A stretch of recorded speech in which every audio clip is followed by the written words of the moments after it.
François Bontière, livre Atelier d'écriture. On est dans le cycle été 2024 et c'est la 8. Or, on a progressé là en jouant un petit peu, y compris depuis le prologue, sur les mêmes paramètres de récit, et en particulier là, 2 séances avec Seul, avec Aragon, Gustave Roux, et puis inversement, Kafka, juste là, le soir, sans vouloir allumer la lampe, en laissant juste les ambiances, tout ça, se modifier. Et évidemment, dans ce cycle, se posait la question de la fiction. La fiction, pour moi, c'est pas quelque chose qu'on cherche à construire, c'est pas des histoires de plans, d'intrigues. La fiction, c'est comment on est dans un texte, à quoi un texte nous fait rêver. La maison de Combray de Marcel Proust nous fera toujours rêver en tant qu'elle est fiction, et en tant que justement on a l'impression d'une maison où rien n'est fictif. Tout ça est vieux comme la littérature, mais à condition d'être toujours sur la frontière. Et justement, Kafka, lui, il y est sur cette frontière. Alors là, il n'est plus très beau, mon Pléiade, il y a la couverture qui tombe en lambeaux, mais c'est le mien, il est plus rempli de post-it qui ne servent plus à rien, je sais même plus, ça aide plus à trouver. En gros, il y a beaucoup de notes et variantes, là, l'édition, il y a eu une nouvelle édition depuis de Jean-Pierre Lefebvre, je crois, et les notes et variantes, c'est quasiment, hop là, quasiment la moitié du contenu. N'empêche que là, dans ces 760, dans ces quasiment 800 pages, on a des textes qui ne sont que des unités complètes, quelquefois 3 lignes, quelquefois 10 lignes, quelquefois ça part dans quelque chose de beaucoup plus long, comme le terrier, le souci du père de famille, et puis il y a tout ce fatras. Alors évidemment, il n'y a pas tout non plus, et maintenant on dispose des éditions intégrales, c'est très compliqué de savoir comment ça se dispose entre les cahiers qui participent du journal, mais où justement c'est aussi des départs de fiction, et puis les cahiers qui sont, eux, consacrés uniquement à des récits. Nous, là, c'est pas ça qu'on va voir. C'est le fait que Kafka, dans sa contrainte d'écrire au jour le jour, hier, on a juste travaillé ça sur un canapé avant d'allumer la lampe, et le passage du tramway, la variation des lumières sur la vitre dépolie de la porte qui donne sur la cuisine. Et ce qui est très étonnant quand on lit là ces 800 pages de micro-récits, c'est que c'est des suites récurrentes. Y compris quand il ne sait pas vraiment quoi faire, il part sur les mythologies, sur Prométhée, sur la tour de Babel, sur les Indiens, il y a des séries sur Don Quichotte. Et dans les séries, il y a aussi quelqu'un s'en va par une route, quelqu'un sort d'un village, mais une autre fois, quelqu'un entre dans un village à la nuit tombante, passe sur un pont, s'adresse à l'auberge, on téléphone pour savoir si c'est bien lui qu'on attendait, et c'est le départ du château, 2 ans d'écriture.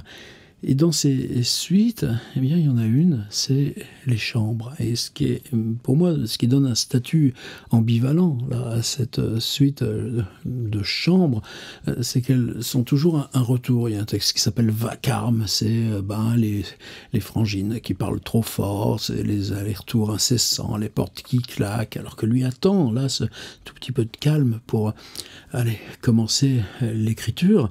C'est sa propre pièce qu'il utilise, un texte magnifique là, en tout début, je crois que c'est dans le 9e cahier, tous les autres ont été détruits, celui-ci, une partie des pages, des premières pages ont été arrachées aussi, et le premier texte qu'il garde s'appelle Fenêtre sur rue. C'est un tel plaisir, il est pas lent, c'est pour ça que je peux pas me dispenser. Vous voyez, la fenêtre sur rue, quiconque vit abandonné et voudrait cependant ça ou là lier quelques relations, quiconque en face des changements que lui imposent les heures, les saisons, le métier ou toutes autres circonstances, veut trouver un bras quelconque auquel se tenir, celui-là ne pourra pas se passer longtemps d'une fenêtre sur rue, et même s'il en est au point de ne plus rien chercher, même s'il n'est plus qu'un vieil homme recru de fatigue qui s'appuie à sa fenêtre et promène ses yeux entre le public et le ciel, la tête un peu rejetée en arrière, sans plus rien vouloir,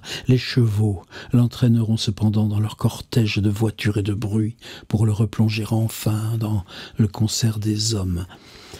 C'est un texte un petit peu apax, orphelin, ou en tout cas là, solitaire là, dans l'ensemble des 800. Alors, cette question des chambres, je vous ai mis un petit polycope d'extraits, où j'en ai mis 1, 2, 3, 4, j'en ai mis 5, c'est tout. Une fois, j'en avais relevé 14. Là, par exemple, j'en cherchais un où il rentre du travail le soir, il y a une espèce d'oiseau sur sa table et qui lui vole son sandwich. Et puis, lui, c'est la question, c'est si l'approche de l'oiseau est agressif, il s'en va, lui doit se méfier. Et puis, cet oiseau a toujours faim, il doit le nourrir. Mais lui, brave employé de bureau, s'il doit toujours aller chercher du poisson avarié pour nourrir cet oiseau, pour qui on va le prendre dans le quartier, puis ça s'arrête. Eh bien, cette nouvelle, figurez-vous, j'ai des petites notes gribouillées à la fin, là, mais j'ai même pas été foutu de la retrouver. Ma vidéo, elle est en retard parce que je passais 2 heures à essayer de la retrouver. C'est pas grave, je la retrouverai dès que ce sera en ligne. Et puis, je vous l'enverrai ou je modifierai mon petit truc, mais sur ces 5, ça suffit. Alors, pensez aussi que la métamorphose, c'est-à-dire ce récit, j'allais dire, c'est cet effet best-seller, c'est-à-dire au lycée, tu connais Kafka, oui, quoi, la métamorphose, oui, au lycée, on a vu quoi, t'as vu quoi, la métamorphose, etc. Alors évidemment, texte géant, Grégor Samsa, et puis quand on est dans le journal, d'autant plus flagrant quand on voit que juste la veille, là, en dormant sur son canapé, pour ses 20 minutes de sieste là, entre le travail et les heures d'écriture, il se réveille avec les bras tout ankylosés et il a l'impression dans son rêve qu'il s'agit d'une patte de chien qui lui touche le visage. Et à partir de là, ça devient les pattes d'insectes, ça devient la condition, le récit se construit, c'est je crois 23 pages, ça se construit sur une quinzaine de jours. Il le bosse sérieusement, mais ça commence quoi, quand, comment? Eh bien, une chambre, un lit, un employé de bureau qui se réveille, il y a la fenêtre, il y a la table à écrire, et puis à côté, à la pièce d'à côté, c'est la famille. Il y a une porte de communication qui donne sur la famille. Le procès, comment ça commence? Eh bien, Joseph K. se réveille et il est un petit peu troublé parce que normalement, c'est sa logeuse qui lui amène son café le matin. Et il est troublé aussi parce que de l'autre côté de la rue, dans ces rues étroites là, du vieux quartier juif de Prague, il y a une vieille là, à la fenêtre de l'autre côté de la rue. Normalement, elle se balade et non, là, elle regarde ce qui se passe chez lui, enfin ce qui se passe dans la pièce à côté de chez lui. Et là, évidemment, quelqu'un pousse la porte de communication, la porte intérieure, et Joseph K., vous êtes en état d'arrestation. Donc vous voyez ce travail de récurrence sur l'idée de la chambre, il mène tout simplement à des pièces qui se... là j'en ai une que j'ai mise en tête, elle est toute petite, téléchargée en même temps que je parle, le petit doc, je ne vais pas mettre l'ordi. Tout homme porte une chambre en lui. C'est un fait qui peut même se vérifier à l'oreille. Quand un homme marche vite et que l'on écoute attentivement, la nuit peut-être, tout étant silencieux alentour, on entend par exemple le brimballement d'une glace qui n'est pas bien fixée au mur. C'est infini, tous ces textes. Alors qu'est-ce qu'on va faire nous? Eh bien, je voulais vous proposer de travailler sur un texte. C'est le premier, là, des 5 que j'ai mis dans les petits extraits. Il y a dans mon appartement une porte que je n'avais pas remarquée jusqu'ici. Et vous avez vu que tous les exemples que j'ai pris, il y avait une porte. C'est-à-dire, dans la configuration concrète de Kafka, il y a 2 portes. Il y a celle qui donne sur l'épicerie et les parents, et puis il y a la porte qui donne sur le petit couloir où dorment les 3 sœurs. Il y a dans mon appartement une porte que je n'avais pas remarquée jusqu'ici. Elle se trouve dans la chambre à coucher, dans le mur contigu à la maison du voisin. Je ne me suis fait aucun tracas à son sujet. Bien plus, je n'ai rien su de son existence. Et pourtant, elle est parfaitement visible. Le bas est sans doute dissimulé par les lits, mais elle s'élève très haut. Ce n'est plus une porte, c'est presque un portail. voyez, comme l'image se déplace à mesure qu'on la... non, j'habite une pièce, j'ai toujours habité dans cette pièce. Ah, je ne l'avais pas remarqué, la porte. Étrange, en fait, c'est parce qu'on la remarque qu'elle surgit et que tout d'un coup, elle se met à grandir. Hier, on l'a ouverte. J'étais justement dans la salle à manger qui est séparée de la chambre à coucher par une autre pièce. J'étais rentré avec beaucoup de retard pour le déjeuner. À part la bonne qui travaillait dans la cuisine, il n'y avait plus personne à la maison. C'est alors que le tapage commença dans la chambre. J'accours, aussitôt, je vois la porte s'ouvrir lentement, tandis qu'on pousse les lits avec une force gigantesque. Je m'écrie « Qu'est-ce que c'est ? Que voulez-vous ? Gare, attention !» Et je m'attends à voir entrer une troupe d'hommes décidés à la violence, mais ce n'est qu'un jeune homme mince qui, dès que l'entrebâillement est assez grand pour lui, se glisse dans la chambre et me salue gaiement, comme une sorte de double là qui surgit. Et je me disais que ça... Alors, c'est une question de stratégie. La frontière de la fiction, c'est pas simple. Si on essaye de faire exprès de la fiction, ça va pas marcher. Chacun avance à son rythme. Si vous sentez la proposition, vous la faites. Si vous ne la sentez pas, il n'y a aucun problème. Peut-être même que celles et ceux qui avancent très vite dans le cycle voudront s'y risquer et que ça va donner un petit peu de temps à ceux qui ont une ou deux propositions de décalage à nous rejoindre. Est-ce que ça s'invente comme ça, un récit? Non, il faut aller chercher dans ses intuitions et tout ça. Pour ça qu'on avait fait 40 exercices là pour le carnet d'écrivain. Aller les chercher, les fabriquer, les écouter surtout, ces intuitions. Ça va lentement. Par contre, quand il s'agit de pratiques quotidiennes, comme le fait Kafka, et comme là, nous, on a entrepris de le faire, eh bien, elles viennent par le fait même qu'on est déjà en train d'écrire ces intuitions. Mais si elles sont là, ça va. Si elles ne sont pas là, c'est pas grave. C'est pas la peine de faire du récit pas bien. Mais, qu'est-ce qui nous intéresse là? Pour moi, la question de la chambre et la question de la porte. Alors, j'aime pas repartir sur des choses personnelles, mais dans mes configurations de maison, à quelques moments qu'elles soient, les chambres d'étudiants, les chambres d'enfance, là, dans les maisons des grands-parents, les maisons de vacances, ou sans parler même des dortoirs et internats du temps de la vie étudiante. La question de la porte, sur quoi donne la porte, la question des voisins, la question des couloirs, c'est toujours quelque chose de lié. C'est assez frappant quand on travaille beaucoup sur H.P. Lovecraft, comme je fais toute son année à New York, qui est le centre là d'un boulot que je mène depuis plusieurs années, et que j'arriverai à faire un de ces jours. Dans cette piole qu'il loue à Brooklyn, il y a une sorte d'alcôve derrière qui s'en sert pour poser des sacs, des machins, des cartons de bouquins. Mais de cette alcôve, il y a un petit escalier qui remonte et qui donne sur le demi-palier supérieur. Ce qui fait que ils vont avoir un espèce de cambriolage, alors même que lui est dans sa chambre. On va lui siphonner un beau poste de radio que lui avait donné en garde un copain. Et c'est cette chose-là qu'on retrouve si souvent, par exemple dans le fantastique.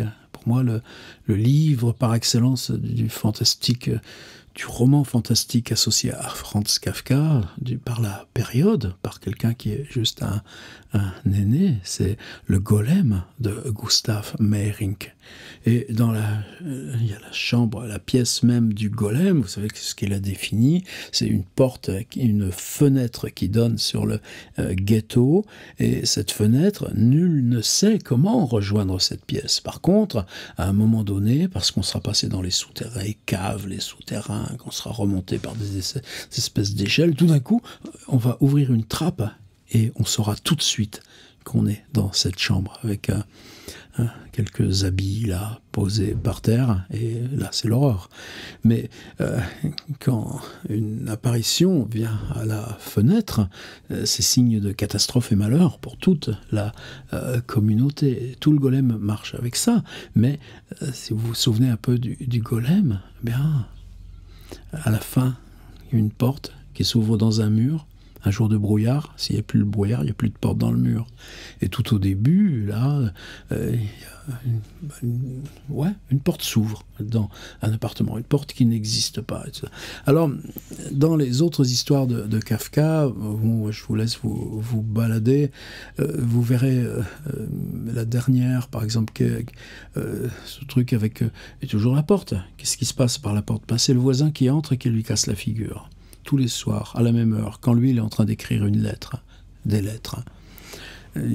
Donc, cette récurrence, je pense qu'elle est perceptible par le fait que je vous mette 5 histoires, mais si on se concentrait sur la première, moi, ce que je ne vous demande pas, c'est de raconter une histoire. Je voudrais qu'on se concentre sur un détail de fiction, c'est-à-dire une fiction dont on aurait enlevé le début, dont on aurait enlevé la fin.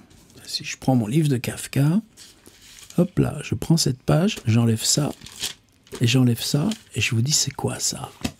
C'est-à-dire tout d'un coup, on a enlevé l'amont, on a enlevé l'aval, il ne reste plus qu'un petit milieu. Vous seul savez ce que potentiellement il peut y avoir avant, ce que potentiellement il peut y avoir après. Vous le savez, mais vous ne le direz pas. C'est un secret. Le secret sur ce qu'il y a en amont, secret sur ce qu'il y a en aval. Alors qu'est-ce qu'on va en baver, nous? En baver sur quoi? Eh bien, une chambre avec une porte qui s'ouvre. C'est un exercice dans les rêves aussi, ça. On s'entraîne à d'abord arrêter le rêve, c'est-à-dire être conscient que quand on rêve, là, toujours avec ce champ visuel, hop là, on va ralentir les images, les ralentir, et quand on sera arrivé à les ralentir, se tourner sur le côté et aller voir ce qu'il y a dans le rêve à la perpendiculaire. C'est ce que je voudrais juste qu'on fasse. On va utiliser une chambre. Pensez bien à la façon dont Kafka joue avec sa propre chambre, mais invente une chambre qui est justement celle que chaque homme porte. Tout homme porte une chambre en lui. C'est celle qu'on porte en nous, dans cette chambre qu'on porte en nous. Il y a une porte que vous n'avez pas remarquée. Cette porte, si vous l'ouvrez, elle donne sur quoi? Vous y allez de l'autre côté, ou vous restez et vous essayez de comprendre sur quoi ça donne. Et si quelqu'un entre? Ben, je voudrais juste un petit rouage, un micro-bout de scène, sur la chambre et la porte qui s'ouvre. Ça peut être la porte d'entrée, comme là, le gars qui vient pour lui casser la figure. Ça peut être cette porte qu'on n'a jamais remarquée, puis tout d'un coup, quelqu'un la pousse, et puis s'écrabouille les lits, et puis finalement, c'est une sorte de double lui-même qui apparaît. Ça peut être dans les souvenirs, les hôtels, les maisons de passage, les gîtes ou les Airbnb. Mais en tout cas, on décrit une pièce. Dans cette pièce, il y a une porte. Et le récit va ouvrir la porte et dire ce qu'il y a de l'autre côté. C'est pas beaucoup? Eh bien, si vous arrivez à le faire exister. Alors, vous voyez, elle est belle, ma consigne. On est dans une chambre. Il y a une porte. On ouvre la porte. Il y a quoi de l'autre côté? Quelle drôle de consigne. Ben, je l'assume en vous donnant juste ce tuyau. On garde ça, ce petit truc. Là, hop là, on le sort là du champ opératoire là, et tout le reste sur la table. On a juste ce tout petit truc. Peut-être vous savez pourquoi, comment, c'est quoi, qu'est-ce qu'on peut en faire, quel personnage, mais vous le gardez pour vous, pas le droit de tricher. Qu'est-ce qui va se passer après? Oh là là, vous le gardez pour vous, pas le droit d'en parler. Juste fabriquer ce tout petit milieu. Et imaginez que moi, après, je passe derrière, que j'ai là 30, 40, 50, 60, 70 contributions, toutes sans amont, toutes sans aval, et que je les colle les unes à la suite des autres. Vous imaginez tout ce travail-là, où la porte qu'on ouvre d'un texte devient l'entrée dans la pièce suivante d'un autre texte, et ainsi de suite. Voilà. Alors j'y vais à tâtons. C'est beaucoup moins une consigne que les autres jours. C'est ce qu'on va essayer de pratiquer régulièrement, la frontière de la fiction, l'amorce de la fiction. Et si on a cette amorce, alors la fiction peut partir.